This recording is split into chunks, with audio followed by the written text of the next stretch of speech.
taman surga itu di mana saja? Taman surga itu satu ada di Raudhah, ada di Madinah. Doa kita mustajab. Yang nomor dua, taman surga itu ya di sini.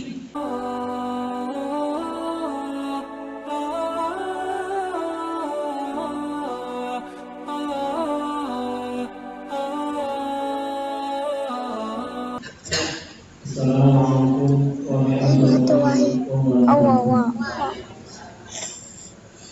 Gantian jauh, gantian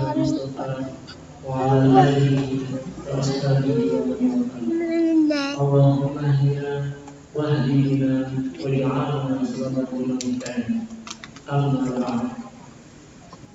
Dikatakan dalam hikmahnya yang ke-18, ihalatu amal ala wujubil farad yad'una min nafsi atau min hamaqatin nafsi. Artinya nanti ya. Sekarang contoh dulu. Mas tadi dia udah besar, punya di bank BRI atau BNI atau BCA cuman 300.000. Cuman berapa? 300.000. Enggak pernah diambil, enggak pernah ditambahin. Tiba-tiba ada SMS masuk, selamat Anda mendapatkan mobil. Woi, amin. Selamat mendapatkan mobil. Hanya saja ternyata untuk bisa membawa mobil ke rumahnya harus bayar pajak senilai misalkan 15 juta. Aduh, Mas Aiman masih ngaji kan? Masih ngaji, nggak punya duit. Nelfon mamanya juga nggak punya duit. Akhirnya dibiarin. Bodoh apa kita? Akhirnya dibiarin, mobilnya nggak diambil. Bodoh atau pinter? Bodoh atau pinter? Hah? Bapak-bapak kalau ada undian mobil, dapat mobil kalau dijual harganya 300 juta, kita nebus cuma 15 juta, kita biarkan karena nggak punya uang. Bodoh atau pinter? Bodoh, sehingga utang dulu 15 juta, mobilnya dijual. Nah, gila, untungnya berapa itu? 285 juta. Berarti bodoh. Tapi ini contoh ya, Mas saya gitu. Contohnya lagi. Contohnya ini sekarang agak gampang. Mas Rozak, soulmate ya Mas Rozak.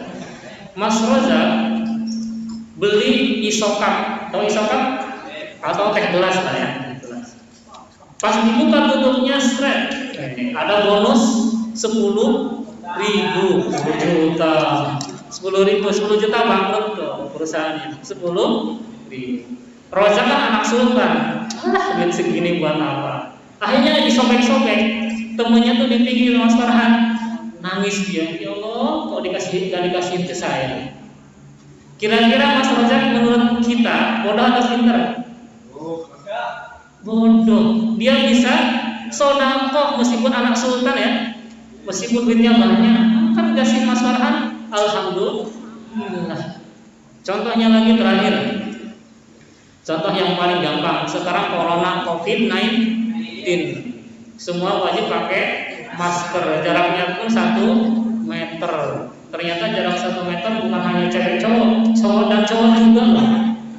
Ya, jaraknya 1 meter. COVID-19 pemerintah ngasih kuota 100 giga untuk setahun. 100 giga untuk setahun. Anak santri dunia, Mas Ija, Mas Susril, Ian, Ican, Pano lupa, nggak tahu. Pas buka pengumuman sudah terlambat. Mas Roza, Mas Aib pun buka, terlambatnya cuma 1 menit lagi.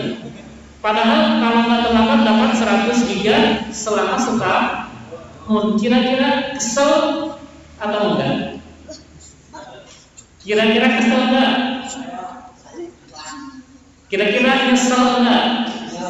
Nyesel, ya Allah, cuma 1 menit. Kalau ada Jokowi di sini aja tak telepon gitu ya. Untuk nggak punya nomornya. Itunya nyesel. Kalau masalah dunia kita kehilangan, kitanya bahkan kehilangan sendal pun ketinggalan di tempat futsal, baliklah anjing. Nah di sini ihalatu al-amal ala wujudil farad, kita menunda-nunda kebaikan ma'ala wujudil farad, padahal kita mampu, padahal kita luang, min hamaqatin nafsi atau min ra'unatin nafsi, itu tanda bahwasanya kamu bodoh, itu tanda bahwasanya kamu kasarnya yang idiot, kasarnya seperti itu. Jadi tanda-tanda kita idiot, tanda-tanda kita bodoh itu apa? Kita menunda-nunda berbuat baik. Contohnya di sini. Di sini ada pengajian setiap Jumat malam Sabtu. Ternyata satu gondangan besar ya. Ternyata satu RT yang datang di sini ada setengahnya. Ada? Gak sampai. Ada seperempatnya? Ada nggak? Gak sampai. Ada seperdelapannya? Sampai ke seperdelapan? Gak sampai. Padahal pengen tahu taman surga itu di mana saja? Taman surga itu satu ada di Raudhah, ada di Madinah. Nah, doa kita mustajab. Yang nomor dua, taman surga itu ya di sini, di tempat pengajian. Namun bodohnya kita tidak mau ikut pengajian. Bodoh? Yang ngomong bukan saya, Mas Rajab. Yang ngomong bukan saya. Jadi kalau ada yang dengar berarti salah Mas Rajab ya, saya nggak ngomong. Berarti yang ikut ternyata nggak sampai seperempat, nggak sampai seperempat. Berarti apa? Penduduk kita di sini yang pintar hanya sedikit. Kemarin sudah dijelaskan ada kisah di Syria, Ramadan Al-Buti orang Syria. Di sana ada satu desa namanya Al-Bahbahi. Mana Mas Yusril yang tahu kisahnya Mas Yusril ya? Al-Bahbahi. Kalau di kita mungkin namanya Gondang Manis. Suatu ketika hiduplah seorang, kerjaannya itu tukang gali kubur. Kerjaannya apa? Gali kubur. Kalau gali kubur kira-kira pendapatan berapa sehari? 10.000 mungkin 5.000, mungkin juga nggak punya pendapatan. Kalau ada yang mati gimana? Untuk diri sendiri, ya kan? Mungkin nggak punya uang. Suatu ketika ada orang meninggal, anak kecil meninggal umur 6 tahun, Aufa. Ya, tiba-tiba kamu meninggal. Saya waktu itu kerjaannya tukang kubur. Saya gali kuburan kan, Aufa datang, saya kubur. Pas dikubur, pas saya mau masukin Aufa ke liang lahat, tiba-tiba kuburannya terbuka. Keluarlah malaikat buatan putih naik kuda putih, diambillah arwah Aufa, dibawa masuk ke dalam. Ternyata di dalamnya taman surga, harumnya luar biasa. Di dalamnya banyak buah-buahan, di dalamnya banyak hewan-hewan, di dalamnya banyak sungai-sungai. Ya Allah, saking kagetnya saya waktu itu Al-Hafar, dia pingsan kaget. Itu kok anak kecil kok bisa dibawa masuk surga? Ternyata di alam barzah ada yang namanya surga mini, Bu. Ada yang namanya surga mini, Pak, di alam barzah. Berarti ada juga yang namanya neraka. Ini Aufa anak kecil masuk surga mini. Ya Allah, saya pengen. Al-Hafar itu pengen, tapi dia keburu pingsan. Akhirnya dia bingung, ini yang kemarin meninggal anak siapa ya? Tidak ada yang tahu. Setelah 6 bulan, tiba-tiba kakaknya Al-Hafar belum tahu, saya belum tahu, ada yang meninggal. Orangnya besar, segede Said itu, besar, mungkin besar banget, 100 kilo kurang ya. Said meninggal, dikuburinlah Said. Kebetulan saya yang gali liang lahat. Ketika saya pangku, tak kuat ya, kebesaran. Kita pangku bareng-bareng kan, turun. Ternyata terbelah lagi. Muncul lagi malaikat 2 kedua, buatan naik kuda putih. Ketika terbelahannya luar biasa, persis kejadiannya seperti pas saat Aufan masuk liang lahat. Waktu itu saya nggak pingsan, Al-Hakam nggak pingsan. Kenapa? Pengalaman yang kedua. Kalau pengalaman yang pertama kan, wow cantiknya. Kalau yang kedua, biasa aja. Ya, oke. Akhirnya saya waktu itu penasaran. Saya datang ke rumahnya. Ini siapa sih yang meninggal saat ini? Saat itu anaknya Pak Ihza misalnya. Ya saya tahu Pak Ihza. Tok. Pak Ihzanya anak. Pak Ihza nggak ada, sudah meninggal. Innalillahi, sudah meninggal kapan? Sudah lama, sudah 30 tahunan. Padahal umurnya saya waktu itu 25 tahun. Berarti 5 tahun sudah meninggal ya. Sudah lama. Berarti yang menghidupkan Said dan Taufa siapa? Ibunya. Dan ibunya ngomong, saya ibunya. Ada apa? Saya yang menguburkan Said, anak ibu. Masya Allah, bu, anak ibu. Ketika saya masukkan liang lahat, arwahnya dimasukkan surga ini sama malaikat. Itu amalnya apa, bu? Ya kan? Kerjaannya apa? Ya Allah, anak saya itu kerjanya buruh, Pak, buruh di jarum. Belum ya? Buruh di jarum atau buruh di sawah, sana di sawah. Tapi anak saya itu kerja, ternyata uangnya itu nggak dipakai buat dia, Pak. Meskipun dia belum menikah, dia uangnya nggak dikumpulin buat nyari istri. Emang istri dicari. Uangnya bukan dipakai nyari istri, bukan dikumpulin, tapi untuk biayain Allah. Allah itu siapa ya, kata saya? Itu loh yang anak kecil 6 bulan kemarin meninggal. Saya langsung shock itu, Al-Hakam langsung shock. Masya Allah, dua-duanya masuk surga. Ternyata masuk surga sebab apa? Aufa belajar, mondok, ngaji. Dan ternyata Said orang yang biayain.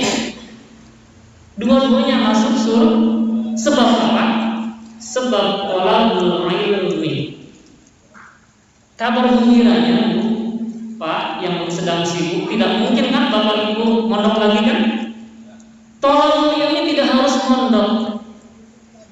Tolong ilmi ya seperti ini, seminggu sekali ikut pengajian. Kalau bisa seminggu 2 kali ikut pengajian. Makanya di sana ada adik kita, Mas Rasha, Mas Burukon luar biasa ikut pengajian. Makanya kalau mati sekarang masuk surga.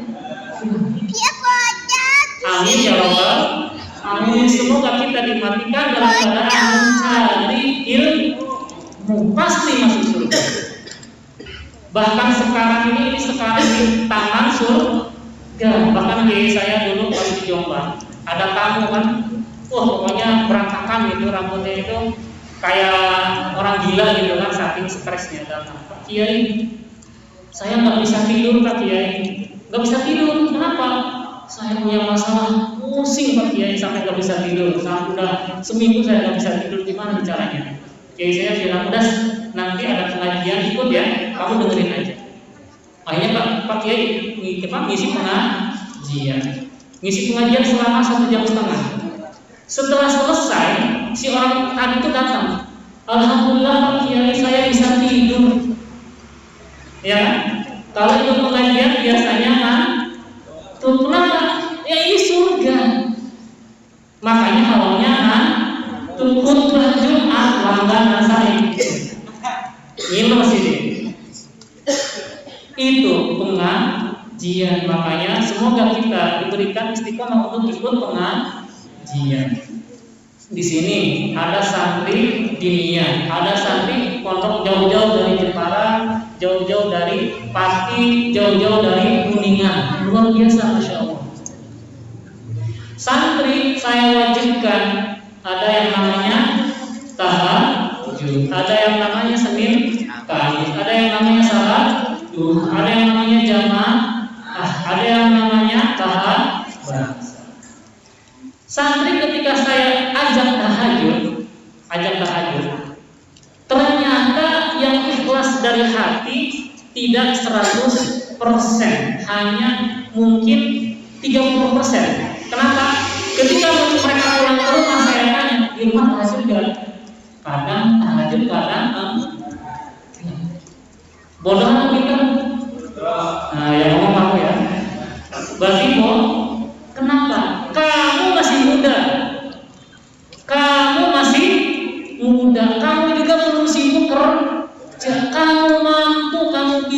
tapi kamu gak mau. Kamu lebih milih tidur.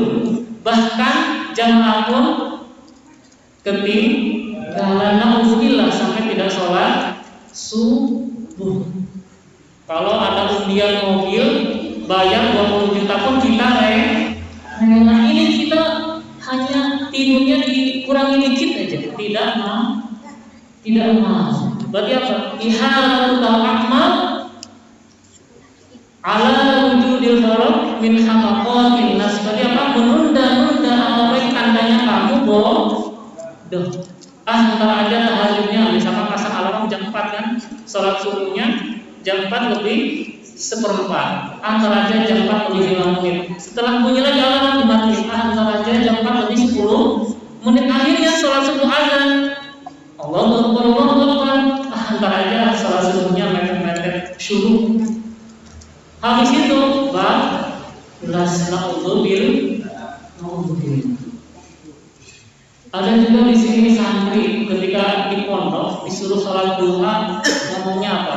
Sekolah nggak ada waktu. Ketika sudah lulus dari pondok datang, minta amalan, minta ijazah, biar usahanya lancar, biar usahanya sukses, minta ijazah apa? Biar kaya. Padahal saya kiai sama nabi tinggi mana? Nabi Muhammad sama kiai tinggi mana? Tinggi Nabi Muhammad. Nabi Muhammad masih ijazah sholat duha, tapi pada malam sholat duha itu tandanya orang bodoh. Di sini juga ada anak kampung, masya Allah luar biasa. Ada yang sudah hafal sampai 79. Saya dari Mesir belajar 20 tahun. Istri saya di pondok belajar 15 tahun. Kita ingin mengamalkan ilmu. Ayo nak ikut aja sama kita. Gak mau. Milihnya main game. Tiap hari milihnya main futsal. Tiap hari main futsal. Milihnya main sepeda, main motor tiap hari. Gak mau ngaji. Itu pintar apa bodoh? Bodoh. Kenapa? Ngaji belajar untuk masa depan. Kalau main game hanya senang-senang sementara. Kalau sudah tua ternyata menderita. Jadi di sini anak-anak semangat ngaji, semangat belajar. Dipetiknya, dipanennya nanti, bukan sekarang. Maka ketika ada saya, ada Mas Jen, ada Mbak Yenis, ada Mbak Nelong, ambil ilmunya. Ambil ilmunya. Kita belajar tuh sampai Mesir. Kita belajar tuh bayar mahal. Tapi nggak mau tandanya orang bodoh, tapi nggak ada. Atau di sini ada masjid, di sini megah luar biasa, tapi belum jadi. Ibu-ibu di sini, bapak-bapak, ada yang penghasilannya sehari atau sebulan 300 juta. Ketika ada info, tolong Desa Bondang Manis ingin membuat masjid, tapi belum ada yang punya uang. Ada tanah nganggur, tolong dibebaskan. Tanah nganggur dibebaskan. Harganya ternyata 300 juta pas ya. Itu ibu-ibu atau bapak yang kaya tersebut, emak uangnya. Mendingan uangnya buat beli mobil baru. Emak uangnya mendingan uangnya buat beli tanah lagi. Emak uangnya mendingan buat bikin rumah lagi. Tandanya orang bodoh. Dari ini apa? Masbana masjidan lillahi batallahu fil jannah mithluhu. Orang yang membangun masjid, maka Allah akan membangunkan sepertinya di surga. Tandanya apa? Orang yang bangun masjid pasti masuk surga. Jadi di sini ibu-ibu, bapak-bapak yang kebetulan uangnya banyak, maka nafkahkanlah, infakkanlah untuk masjid, infakkanlah untuk pondok pesantren, infakkanlah untuk membantu orang yang lagi sakit namun tidak mampu Ya, infakkan untuk biayain anak yatim, anak fakir, miskin. Saya dulu hidup di Mesir. Saya tuh kadang bingung sama orang Mesir itu. Orang Mesir itu kalau udah kaya, punya rumah tingkat 6, tingkat 9, tingkat 10, pasti di bawahnya tuh masjid. Pasti di bawahnya masjid kayak apartemen itu, tingkat 6 gitu, di bawahnya masjid kayak gini lah. Nanti di atasnya tuh rumah. Satu lantai itu biasanya 4 rumah atau 6 rumah, saking kayanya. Tapi hampir semuanya di bawahnya masjid. Dan itu masjid itu dana pribadi, bukan kumpulan satu desa. Kalau kita kan satu desa. Iya. Kalau kita satu desa, ini satu orang. Uniknya dia seminggu sekali tolak ilmu, entah dari Indonesia, entah dari Thailand, entah dari Filipina, nggak kenal padahal dikasih uang bu, Pak.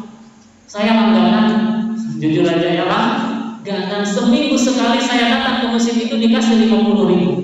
Yang datang ternyata bukan hanya saya, 500 orang bahkan mungkin lebih. Coba dikalikan tiap hari Jumat, 50.000 dikali 500 berapa? 25 juta. Itu seminggu sekali, belum dia gaji orang yang azan, belum dia gaji orang, ada orang muslim didatangkan untuk ngaji di sana. Saya kadang bingung, ini orang muslim uangnya dari mana? Iya. Yang ini yang habisin dia. Saya bingung, orang Mesir itu ternyata bukan hanya satu Pak, bukan hanya satu, hampir semua. Saya dulu tinggalnya di Bukus di asrama mahasiswa. Saya langganan saya itu masjid namanya di Roxy. Ada juga nanti di Hijaz, ada juga di Sita Oktober, ada juga di Sita. Hampir semua desa ada orang kaya seperti itu. Itu kenapa? Ternyata mereka berarti orang pintar. Kenapa? Karena pahala kita membiayai orang mencari ilmu itu pahalanya 700 lipat bahkan lebih. Bahkan bisa jadi itu jariyah, ketika dia mati tetap pahalanya ngalir. Ibu atau bapak yang bangun masjid sini, selama masjid ini ada, selama di dalam masjid ada jamaah, selama di dalam masjid ada kajian, selama di dalam masjid ada kegiatan-kegiatan Islam, maka meskipun bapak mati, meskipun ibu sudah meninggal, meskipun sudah ratusan tahun, amalnya, pahalanya tetap mengalir. Sama misalkan bapak ibu kaya, biayain anak miskin satu orang saja, biayain dari kecil sampai dia lulus LC atau lulus di pondok, terus kemudian dikuliahkan sampai S3 bahkan. Dia jadi kiai, dia bisa menghafidkan orang 100, bayangkan. Berarti itu sudah mendapat pahala 101 serta ustadznya tersebut. Belum lagi dia mampu membuat orang sekampung baik, tahajud iya, puasa iya, sama orang tua baik, berbakti. Berarti itu dapat pahala persis pahalanya ustadz tersebut tanpa mengurangi sedikit pun. Makanya dari sana saya dulu bingung, saya sekarang baru nyadar ternyata memang mereka itu orang-orang pintar. Kenapa? Mereka memanfaatkan tolabul ilmi, memanfaatkan orang yang mencari ilmu, meskipun dia tidak kenal, bukan saudaranya. Saya nggak kenal, dia nggak kenal saya. Bahkan setelah saya pulang ternyata adik-adik kelas saya semuanya sama, dikasih uang seminggu sekali.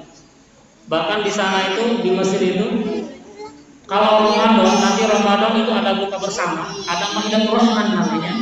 Kalau Ramadan saya tidak pernah masak sama istri. Ada jatah untuk buka puasa sekaligus untuk sahur. Yang ngasih siapa? Yang mereka itu.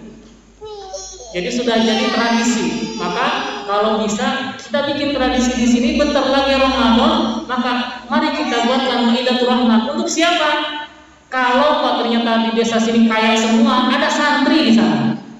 Santri itu Pak, santri itu Bu, semuanya miskin. Ya, makanan habisnya malah kurang kalau bisa. Silahkan bapak-bapak, ibu-ibu silahkan kaya, adik-adik, kakak-kakak silahkan kaya. Tapi satu kuncinya, niatkan belajar, niatkan nyari uang bukan untuk diri sendiri, tapi dahulukan Allah, dahulukan orang lain. Itu kunci. Tadi siang saya ngisi khutbah di Islamic Center, saya bahas rumus sukses. Orang sukses ternyata bukan dokter, ternyata bukan profesor, ternyata bukan presiden, ternyata bukan pejabat. Kenapa? Karena mereka pasti mati. Ketika mati, dibawa nggak istana presiden? Enggak. Berarti orang sukses itu apa? Jabatannya, kekayaannya, kepintarannya dijadikan apa? Dijadikan untuk membantu orang lain, bukan untuk diri sendiri saja. Kalau kamu kaya, silahkan kaya. Kalau kamu buat diri sendiri, lihat Korun. Bahkan harta Korun Indonesia dibeli itu masih sisa. Silahkan kaya, tapi jangan buat diri sendiri.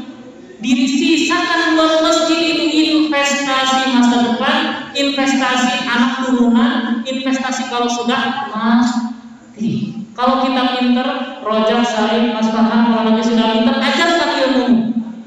Jangan gengsi, jangan malu ngajar TPQ, gengsi. Ngajar anak orang di masjid, sibuk. Disuruh khutbah, disuruh azan, malu. Percuma ilmu. Berarti ketika kamu belajar, yang dicari apa? Ilmu agar kamu dihormati, agar kamu doang yang masuk surga, yang lain bebas masuk neraka silakan. Itu celaka. Nanti ditanya ilmu kemana? Kuncinya apa? Man alima wa amila wa 'allama jibna 'aziman fi malakutis sama. Orang yang kalau pengen jadi bangsawan, orang yang kalau pengen jadi raja di surga, jadi pejabat di surga, apa syaratnya? Ternyata bukan hanya alim, ternyata bukan hanya paham, ternyata bukan hanya pintar, tapi harus wa'ani, harus diamalkan. Dan ternyata wa'allama harus diajarkan. Berarti apa? Pintar itu untuk diajarkan, pintar itu untuk orang lain. Sama kaya pun untuk orang lain. Kalau ibu, bapak, adik-adik, kakak-kakak cita-cita pengen jadi pejabat, silahkan jadi pejabat. Tapi ketika jadi pejabat jangan seperti Fir'aun. Dia pejabatnya, dia kaya, dia rajanya, dia kuasanya dijadikan apa? Agar orang lain menyembah dia, agar orang lain hormat sama dia. Akhirnya apa? Fir'aun masuk neraka. Fir'aun mati nggak? Mati. Padahal Fir'aun itu nggak bisa dibunuh. Penyihir pun takut, ditusuk pun nggak bisa. Tapi ternyata ujungnya tetap tenggelam di laut. Kullu nafsin za'iqatul maut. Semua orang pasti mati. Semuanya, cantikmu, kayamu, pintarmu, jabatanmu ditinggalkan. Apalagi sekarang corona, bisa jadi sekarang ketawa-ketawa, pulang ke rumah demam, meriang, besoknya maka anfa'uhum linnas khairukum anfa'uhum linnas. Orang terbaik itu apa? Yang manfaatnya sama orang lain itu banyak. Itu inti yang pertama. Yang kedua adalah batu'thirunal hayatad dunya wal akhiratu khairun wa abqa. Kita semua biasanya lebih cenderung memilih dunia. Padahal dunia itu seperti halnya saya pulang ke Kuningan, saya transit di rest area. Lama atau bentar? Kalau bapak-bapak pergi ke Sumatera transit di rest area, lama atau bentar? Lama atau bentar? Selamanya atau paling 1 jam 2 jam? Bentar. Kalau ada ikan lumba-lumba di laut loncat ke atas air, kira-kira atas air itu lama atau bentar?